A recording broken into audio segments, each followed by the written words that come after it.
नमस्कार दोस्तों, दादी नानी और किताबों की कहानियों में आप सभी का स्वागत है। चलिए एक छोटी कहानी आप सभी को सुनाती हूँ। जब तक सांसें रहती है, ज़िंदगी रहता है, तब तक इंसान को मोह नहीं जाता है। एक सेठ की कहानी है जिसके पास धन दौलत संपत्ति तो बहुत था, लेकिन औलाद बहुत उम्र हो जाने के बाद भी उसको कोई संतान नहीं हुई थी। तो सेठ जो है थोड़ा परेशान रहा करता था। काम के बीच में भी इस बात को याद करते रहता था कि अभी तक कोई संतान नहीं है। इतने धन दौलत सब कुछ भगवान ने दिया है हमें। तो एक दिन वो अपने दुकान में व्यस्त था। काम के बीच ही एक साधु आया, यही सब वो सोच रहा था। तब तक साधु आया, ये अपने को ऐसे बोल रहा था कि ऐसे ज़िंदगी से अच्छा। तो साधु आया तो बोला, सेठ तुम क्या सोच रहे हो? तुम अपनी ज़िंदगी से परेशान हो तो चलो हम तुमको स्वर्ग ले चलते हैं, जब तुम इस जीवन से परेशान हो गए हो। तो बोला, अभी तो कोई बाल बच्चे भी हमको नहीं हुए हैं, अभी हमको स्वर्ग क्यों जाना? तो साधु बोला कि ठीक है। हम साधु चला गया। कुछ दिनों के बाद सेठ को 2 बच्चे हुए, जुड़वा बच्चे हुए। अब तो पूरा जश्न का माहौल बन गया सेठ के यहाँ। खुशी का ठिकाना नहीं था। इतना कुछ संपन्न होने के बाद औलाद भी घर में आ गया। दोनों सेठ सेठानी बहुत खुश होकर के अपने बच्चों का परवरिश लालन पालन कर रहे थे। दोनों बहुत खुश हुए। ऐसे ही चल रहा था ज़िंदगी जो है दोनों का। बाल बच्चे धीरे धीरे बड़े होने लगे। कुछ बड़े हुए कि जो कि अपने पिता के साथ अपने काम जो था पिता के साथ वो भी देखने लगे। तो कुछ दिनों के बाद सेठ जो है इस दुनिया से चले गए। फिर वो कुछ सालों बाद वो साधु जो आया था वो आया तो देखा कि सेठ दुकान में नहीं है। तो लड़कों से पूछा कि सेठी जी जो यहाँ बैठते थे वो कहाँ गए?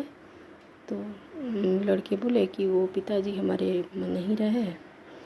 तो वो अपने योग बल से, अपने विद्या से साधु जो है वो देखा कि सेठ जाने के बाद कहाँ गया है, इसका जन्म कहाँ हुआ है। तो सेठ की दुकान के बाहर एक बैल खड़ा था। तो उसको पता चल गया कि वो ये बैल ही सेठ है। तो या तो बैल के पास गया साधु, बोला अब तो तुम चले गए हो, अब चलो तुमको स्वर्ग ले चलते हैं। बैल बन के क्या खड़े हो यहाँ?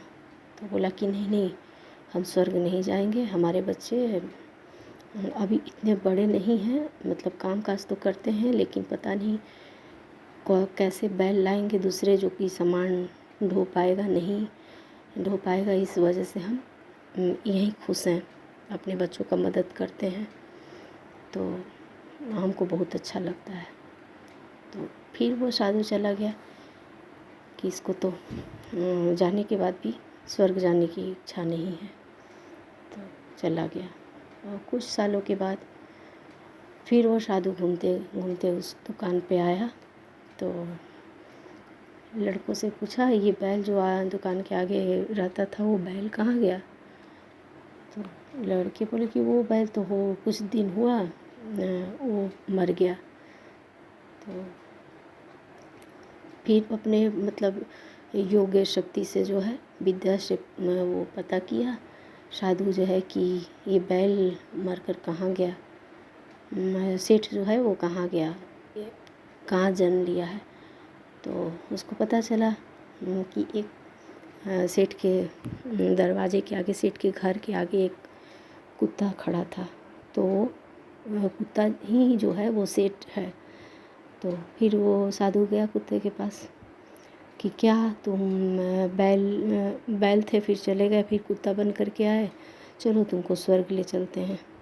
तो बोला कि नहीं, हमको स्वर्ग नहीं जाना है। हमारे बेटे हमेशा दुकान पे रहते हैं, अपने काम में व्यस्त रहते हैं, और हमारी बहुएं इतना सारा जेवर पहने रहती हैं, तो कोई चोर ना आ जाए इसलिए हम दरवाजे के बाहर ही रहते हैं और हमको अच्छा लगता है। हमारी बहुएं घर में रहती हैं और जेवर पहने रहती हैं, तो हमको स्वर्ग नहीं जाना है। फिर वो चला गया, साधु चला गया। फिर कुछ सालों के बाद फिर आया, ये सेठ की दुकान के पास फिर आया। तो आ कर के बोला कि ये देखा कि वो कुत्ता भी नहीं है, सेठ के घर के सामने जो कुत्ता रहा करता था वो नहीं है। तो पूछा तो पता चला कि वो कुत्ता तो नहीं रहा, कुछ साल हुआ, मतलब कुछ दिन हुआ वो मर गया है। तो फिर अपने विद्या से पता किया, साधु बैठा, फिर अपने योग बल तपोबल जो है उससे पता किया कि वो कुत्ता जो है सेठ कहाँ गया। तो उसको पता चला कि सेठ के घर के आगे एक नाली था, उस नाली में वो कीड़ा बन के जन्म लिया था। तो उसी में कीड़ा जो है पानी में नाली में पड़ा हुआ था।